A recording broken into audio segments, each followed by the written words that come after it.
ये तो हो गया साइड में बात। अब बात करेंगे कि वोडाफोन आइडिया अपना 5G कब ला रहा है, जहां जियो और एयरटेल ने कह दिया है कि वो अपना 5G सर दिवाली के खरीदते पैसा डबल।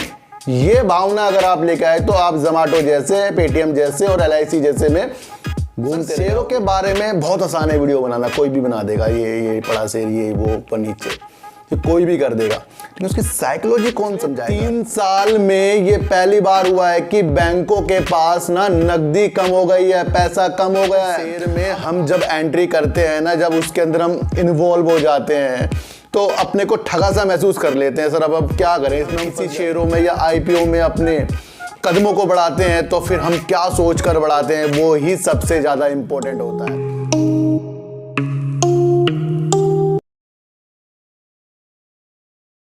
नमस्कार, मैं स्वागत करता हूं आपका अपने ही चैनल पर जिसका नाम है सार्थक बाजार से।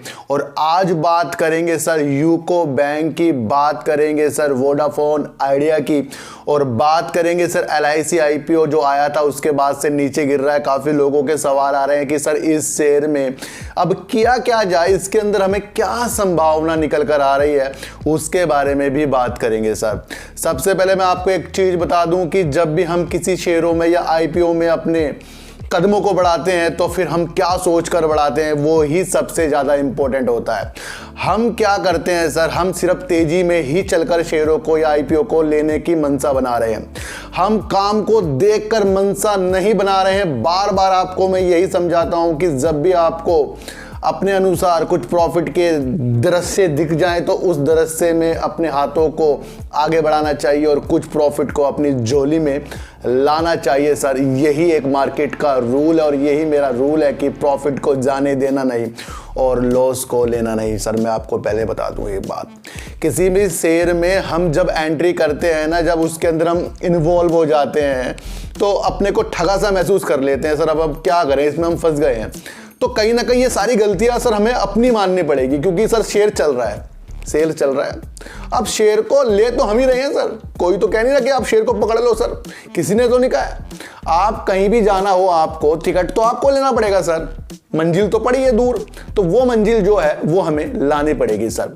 ये मैं क्यों बात कर रहा हूं सर, क्योंकि जिस तरीके से फेडरल रिजर्व जो ब्याज दरें बढ़ा रहा है और उसके बाद उसने अपनी मौद्रिक जो नीति है उसके अंदर और सख्ती लाने का अपना एक सुझाव रखा है, उसकी वजह से आज आपको अपने शेयरों में गिरावट होती हुई दिखाई दी है। ये भी आपको समझना पड़ेगा कि पल पल यहाँ पर कुछ ना कुछ ऐसी चीजें मार्केट में होती रहेंगी और उस मार्केट में होने के नतीजे आपके शेयरों में गिरावट आती रहेगी। तो सोचकर चलना है कि साल में 10 बार नहीं, साल में 50 बार मार्केट गिरेगी, ये आपको अपने मन पर लेकर चलना है सर। 80 रुपए के पार पहुंच गया है हमारा रुपया, कमजोर होता जा रहा है। और कहीं जो विशेषज्ञ होते हैं उन्होंने कहा है कि 81 रुपए तक भी हमारा जो रुपया है पहुंच सकता है डॉलर के मुकाबले। तो कहीं ना कहीं ये निगेटिव जो न्यूज है ना सर, ये बैंकों में और व्यापार में और शेयरों में हमारा इफेक्ट डाल रही है, आपको समझकर चलना पड़ेगा। पिछले 3 साल में ये पहली बार हुआ है कि बैंकों के पास ना नकदी कम हो गई है, पैसा कम हो गया है। अब RBI ने इसमें दखल दिया है, आक्रामक रूप से दखल दे दिया है बैंकों में। किसने दे दिया सर? RBI ने। जहां पहले RBI के पास जो वाणिज्यिक बैंक होते थे कुछ पैसा वहां जमा करते थे, लेकिन अब ये देखने को मिल रहा है ये वहीं से उधार ले रहे हैं बैंक। तो कहीं ना कहीं बैंकों के पास नकदी कम हो गई, इसलिए आपको बैंक जो हैं गिरते हुए नजर आ रहे हैं और वो गिरना लाजमी है। जब बैंकों के पास ही पैसा कम होगा तो वो किसको लोन देंगे, किसको क्या चीजें करेंगे, तो ये एक सोचने का विषय बनता जा रहा है। और हर बैंक RBI से गुहार लगा रहा है कि उनको पैसे की जरूरत है काम को चलाने में। तो बैंकों में आ रही है बड़ी गिरावट, बड़ा संकट का माहौल, और उस संकट को सुधारने के लिए RBI ने अपने आक्रामक रूप दखल दे दी है बैंकिंग प्रणाली को सुधारने के लिए। तो बैंकिंग प्रणालियों में दबाव का असर बढ़ता जा रहा है, यही मुख्य कारण है। ये आपको समझना पड़ेगा सर। फेकी बातों में, हवा वाली बातों में, हवा वाली वीडियो में खोना नहीं है, अंदरूनी चीज को समझना है। जब तक हम अंदरूनी चीज को नहीं समझेंगे कुछ भी अच्छा नहीं होगा। मैं आपको बता दूं सर, शेयरों के बारे में बहुत आसान है वीडियो बनाना, कोई भी बना देगा, ये पड़ा शेयर, ये वो ऊपर नीचे, ये कोई भी कर देगा, लेकिन उसकी साइकोलॉजी कौन समझाएगा आपको। उसमें टिकने के तरीके कौन समझाएगा, उसके अंदर होता क्या है, कब वो जाकर अपनी चाल को चेंज करेगा, कब वो हमें फंसा रहा है, ये देखने की दृष्टि सिर्फ आपको अपनी साइकोलॉजी से मिलेगी और मेरी वीडियो से मिलेगी। आप सारी वीडियो को देख लो, किसी की वीडियो उठाकर देख लो, आपको सब यही बता देंगे 1000 का टारगेट, 15,000 का टारगेट, 100 का टारगेट, 300 का टारगेट, ये टारगेट बताएंगे आपको। वो हो रहे पूरे? वो पूरे नहीं होंगे सर। क्यों? क्योंकि लोग सिर्फ देखते ही वीडियो बना रहे हैं, तेजी आ रही वीडियो बना रहे हैं। सुजलोन एनर्जी में भी मैंने कहा था कि नवंबर दिसंबर तक का इंतजार करना पड़ेगा, और ये वो तेजी नहीं है, ये तो सिर्फ वही तेजी है कि जो 25 सितंबर को इसकी एक मीटिंग हो रही है, बोर्ड मीटिंग हो रही है, जिसके अंदर राइट इश्यू को भी लेने वाले, तो ये भी आपको समझना पड़ेगा। तो बैंकों के बारे में मैंने समझा दिया, बैंकों में नकदी कम हो रही है और आरबीआई ने कदम बढ़ा दिए हैं। फेडरल रिजर्व जो अपनी मौद्रिक नीति को और सख्त कर रहा है, ब्याज को बढ़ा रहा है, तो ये हमारे ऊपर संकट का विषय। वैसे ये मार्केट कल गिरनी चाहिए थी, लेकिन कल मार्केट संभल गई, लेकिन वो मार्केट आज थोड़े से आपको निगेटिव ट्रेंड दिखा रही है।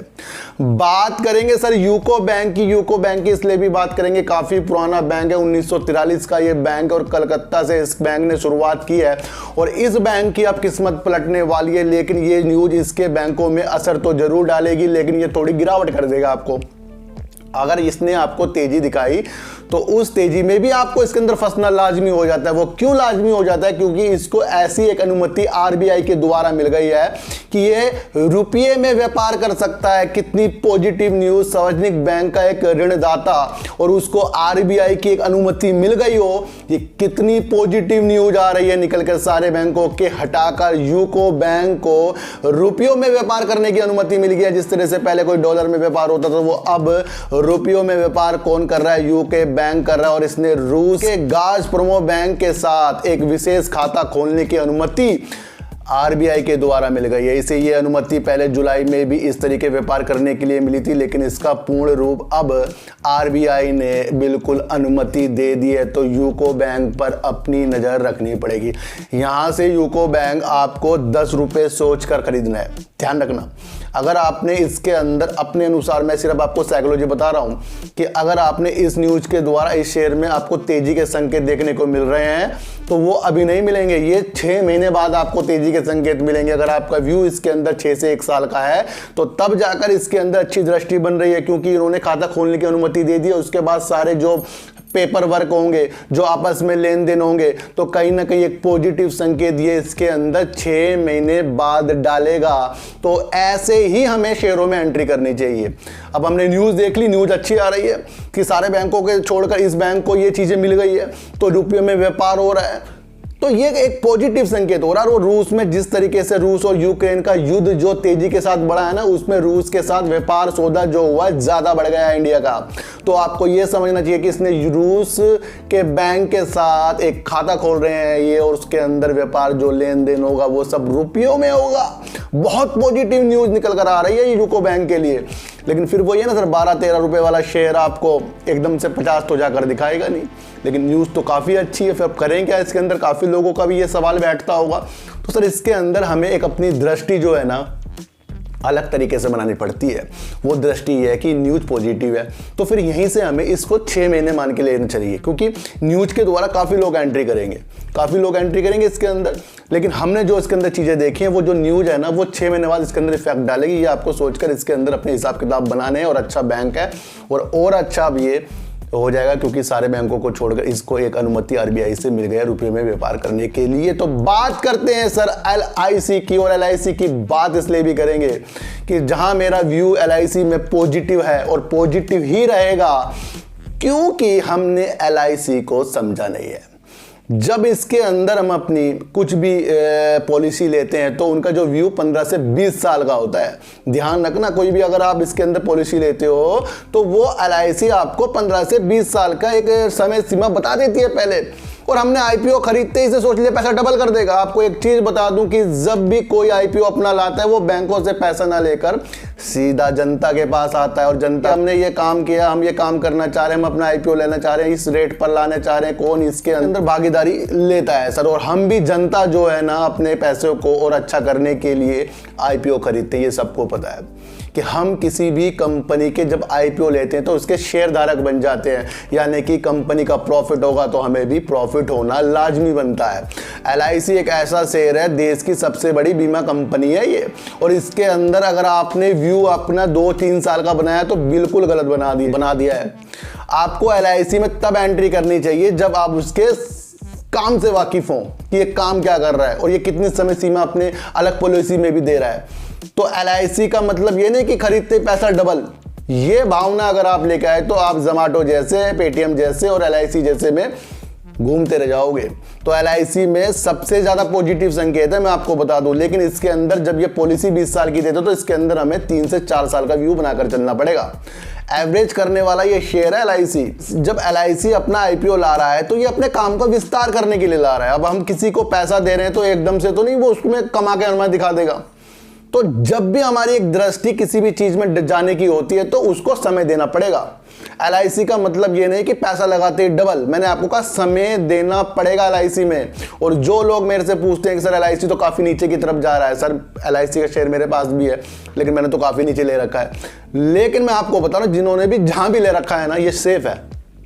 ये सर ये सेफ है, ये तो अभी आईडीबीआई बैंक में जो इसका स्टेक है उसमें लग रहा है, अभी अपनी अच्छी पॉलिसी ला रहा है। तो जो भी आपको गुमराह करना हो ना, बेच के निकल जाओ, वो निकल जाओ, बिल्कुल भी नहीं सर। एलआईसी है और ये तो सर जीवन के साथ भी और जीवन के बाद भी काम करेगा, ये वाला शेयर है। तो ये तो इनकी पॉलिसी पहले से ही है। तो एलआईसी में अपनी पॉजिटिव संकेत, कहीं नहीं आपका पैसा इसके अंदर डूब रहा है सर, कहीं नहीं डूब रहा है सर। अभी तो शुरुआत ही करिए काम करने की, तो उसमें आपको सोचना पड़ेगा। अलग तरीके की वीडियो बनाता हूँ, दिल पे लोगों के लग जाती होगी तो मुझे लोग बुरा भी कह देते होंगे, सर ये साफ बोल देते हो आप। तो अब जब जो चीज़ है सर वो तो बतानी पड़ेगी। सर करेला कड़वा होता है, इसके गुण तो बहुत अच्छे होते हैं। करेला कड़वा होता है, गुण तो उसके बहुत अच्छे हैं, वो तो आपको उसको खाने के बाद ही पता लगेंगे। आपका पेट सही कर दिया, खून साफ कर दिया, मुंह से जो दाने निकलते हैं वो साफ हो जाते हैं। और करेले का जूस पिया करो सर, कड़वा रहा करो। कड़वा जब तक हम रहेंगे ना तो सच रहेंगे, और जितना मीठा बन गए ना, मीठा तो लोग चाट लेंगे हमें। तो इसलिए कड़वा बनना शुरू कर दो, साफ बोलना शुरू कर दो, सच के साथ चलना शुरू कर दो। एलआईसी का आईपीओ है तो उसको रखो और रखकर उसमें अच्छी कामना करो। और एवरेज भी आपको अपने दिमाग से इसके अंदर कर लेना चाहिए मेरे हिसाब से तो, क्योंकि ये जल्दी से प्रॉफिट देने वाला शेयर नहीं है। जिस दिन देगा ना अच्छे को हिला देगा, ये ऐसा शेयर है। तो बात करेंगे वोडाफोन आइडिया की, और वोडाफोन आइडिया की बात करनी लाजमी इसलिए भी हो जाती है क्योंकि कुछ सरकार ऐसी चीजें ला रही है जिसकी वजह से दूरसंचार में कुछ सुधार हो सकते हैं और उसका फायदा वोडाफोन आइडिया को भी हो सकता है। लेकिन ये चीजें हमें कुछ भी लाजमी नहीं लग रही, हमें लग रही है सर सरकार का स्टेक वही इसके अंदर नहीं आ रहा है। वो कब आएगा ये एक सोचने का विषय बनता जा रहा है, उसके बाद फंड आने की उम्मीद बढ़ती जा रही है। तो ये तो हो गया साइड में बात। अब बात करेंगे कि वोडाफोन आइडिया अपना 5G कब ला रहा है, जहां जियो और एयरटेल ने कह दिया है कि वो अपना 5G सर दिवाली के आसपास लॉन्च करेंगे और 18 से 24 महीने में इसका विस्तार कर देंगे, बढ़ा देंगे। लेकिन यहां पर क्या हो रहा है कि जिस चीज के शेयर हमारे पास है वही शेयर गुमशुदा बैठा, चुपचाप बैठा, यानी कि वोडाफोन आइडिया हर काम कर रहा है और ये टावरों में इतना अच्छा काम कर रहा है। ऐड भी इनके आ रहे हैं कि चिड़िया उड़ गई है, आइसक्रीम का व्यापार ज्यादा चल रहा है, पॉजिटिव ऐड आ रहे हैं इसके। और उसके बाद भी शेयर प्राइस आपको ऊपर बढ़ते हुए नहीं दिख रहा है। वो इसलिए नहीं दिख रहा है क्योंकि इनको चिंता है। किस चीज की चिंता है सर? 4G का बकाया चल रहा है इनका। किस चीज में चल रहा है? जो इनको नेटवर्क में अच्छा काम करके इनको दे रहे हैं। इन्होंने इसको 4G में विस्तार किया था, यानी नोकिया का करीब 3000 करोड़ रुपए इनके ऊपर बकाया है और 1000 करोड़ रुपए एरिक्सन का बकाया है। और जो PLC है यूके वाली वोडाफोन और इंडिया की जो है आदित्य बिरला ग्रुप, ये एक ज्वाइंट वेंचर में इसमें काम कर रहे हैं। तब बन गई थी सर VI वोडाफोन आइडिया। लेकिन आदित्य बिरला ग्रुप पे सर इंडस टावर का 7000 करोड़ रुपए करीब बकाया है, ये भी आपको सोचकर चलना पड़ेगा। और 2000 करोड़ रुपए करीब अमेरिकन टावर का भी बकाया है। किस पे बकाया है सर? आदित्य बिरला ग्रुप पे। अब इनको क्या चिंता सता रही है सर? अब जो भी जिनका बकाया है वो अपना मांग कर रहे हैं कि पैसा जल्दी दो, हमें वापस करो। तो ये चिंता वोडाफोन आइडिया को सता रही है और 5G आने में देरी हो रही है। जिस तरीके से 5G को ये लॉन्च करेंगे पहले ही जो इनको 5G में अच्छी सुविधा देने के लिए वर्क करेगा, उन्होंने कह दिया कि हमें अग्रिम भुगतान यानी कि हमें एडवांस में पैसा चाहिए। ये टेंशन वोडाफोन आइडिया के अंदर बढ़ती जा रही है और यही आपको समझना पड़ेगा कि इनको सख्त जरूरत है किस चीज की सर, पैसों की। और इन्होंने पहले ही कहा था कि जिस तरीके से ये बैंकों से जो दोबारा से नए ऋण लेंगे और कहीं ना कहीं ये अपने 5G गियर को और बढ़ाने के लिए उसमें भी वर्क कर रहे हैं, तो वो सारा का सारा मसला एक ही है, टिका हुआ है सरकार के स्टेक का। वही इसके अंदर नहीं हो रहा है। जिस तरीके से इनको चिंता अब पैसे देने की हो रही है, उस तरह से चिंता आपको इसके शेयर प्राइस में भी देखने को मिल रही है। कोई हवा बातें नहीं है, सारी तथ्यों को हमें जानना पड़ेगा। वोडाफोन आइडिया अभी तक 20,000 करोड़ रुपए जो इनको जुटाने हैं भारी निवेशकों से, उस पर भी अभी ये कामयाबी हासिल नहीं कर पाया है। तो कहीं ना कहीं यहाँ पर वोडाफोन आइडिया जो 5G अपना लॉन्च करेगा, उसके लिए इन्हें अग्रिम भुगतान जो कंपनियों को करने हैं, जो 4G का ये पहले भी नहीं कर पाए हैं, तो कहीं ना कहीं एक दबाव जो झेल रहा है वोडाफोन आइडिया, ये आपने आप में एक चिंता का विषय है। लेकिन मैंने कहा ना सर कि एक न्यूज ही वोडाफोन आइडिया का तख्ता पलट कर देगी और वो न्यूज होगी सर फंड आने की सरकार के स्टेक की। सर सारी स्थिति को हमें जानना है और ये जानने की कोशिश करनी है कि ये 5G लॉन्च करने के लिए इसको स्ट्रगल करना पड़ रहा है काफ़ी, और वो सिर्फ इसलिए है कि इसने पहले जो 4G का बकाया वो नहीं दिया है, आपको बता दिया है। अब और जो सुविधा ये लेगा उसके लिए वो एडवांस मांग रहे हैं। तो यहाँ से क्या हमें संभव हो रहा है, यहाँ से ये निकल कर आ रहा है कि अब वोडाफोन आइडिया फंड लाने के लिए भरपूर प्रयास करेगा। जब हमारे ऊपर दबाव हो जाता है ना, तो फिर हम उसका जो खोजबीन करना शुरू कर देते। ध्यान रखना, जब तक कि आप टेंशन में नहीं हो तब तक कि आपने किसी चीज का सोल्यूशन नहीं निकाला। आपके पास कुछ टेंशन आ गई, भाई मुझे कार लेके जानी है कहीं, और जब तक तो आपको टेंशन नहीं है, और जब आपके पास न्यूज आ गई तो फिर उस कार को आप लेके जाओगे वहां, चल मेरा भाई आ रहा है उसको वापस घर लेके आऊंगा, है ना, होता है तरह सा। तो जब तक के टेंशन, जब तक तो हम सो रहे हैं मस्ती में, और जब टेंशन आ जाती है फिर सोना नहीं है, फिर उस टेंशन को दूर करना है। तो आप वोडाफोन आइडिया सोएगा नहीं और आपको जल्दी से जल्दी कुछ अच्छी खबरें देखने को मिलेगी। देखो सर, इसको अगर नहीं टिकना होता ना, जो 5G लॉन्च करा उसके पैसा ना देता। ध्यान रखना, बस एक छोटी सी बात समझ लो, ये इतना पैसा ना देता और SBI को जो इसने एडवांस में पैसा दिया है वो ना देता, ये कुछ ना देता, फिर वही कहानी खत्म हो गई थी वोडाफोन आइडिया की। तो कहानी तो यहाँ से शुरुआत है। अब जितनी भी निगेटिव न्यूज़ शेयरों में आ जाती है ना, जिस शेयर को आगे बढ़ना है तो उसी शेयर को आगे जरूर बढ़ा जाता है, ये भी आपको सोचकर चलना पड़ेगा। तो यूको बैंक ने अपनी एक पॉजिटिव चीज हमें दिखा दी है, जिसने पहला स्थान प्राप्त कर लिया इंडिया में जो रुपये में व्यापार करेगा। और LIC में आपका व्यू बढ़िया होना चाहिए। जो भी इस शेयर को बेकार कह रहा है उसकी बातों में ध्यान आपको नहीं देना है। और फेडरल जिस तरीके से अपनी ब्याज दरें और मौद्रिक जो नीति है उसको सख्त करेगा, उससे रुपया हमारा जो है घटता जा रहा है, ये भी आपको समझना पड़ेगा। और RBI ने दखल दे दिया है बैंकों में। जिस तरीके से 3 साल में बैंकों में पैसों की कमी हो रही है, तो ये भी आपको बैंकों में गिरावट के आसार दिखा रही है। बिल्कुल, फिर भी सोचो सर, मार्केट गिर रही है ना, तो किसी का इसमें भला हो रहा है, किसी का इसमें नुकसान हो रहा है, और इस नुकसान भले को जो समझ जाएगा वही राजा शेयर मार्केट का कहलाएगा। तो चींटी को आटा दीजिए, गाय को रोटी दीजिए और अपने बच्चों को ज्यादा से ज्यादा प्यार कीजिए, क्योंकि बच्चे ही आपकी मासूमियत से किस्मत पलटेंगे। तो फिर मिलेंगे आपसे नई वीडियो के साथ, जब तक के लिए नमस्कार।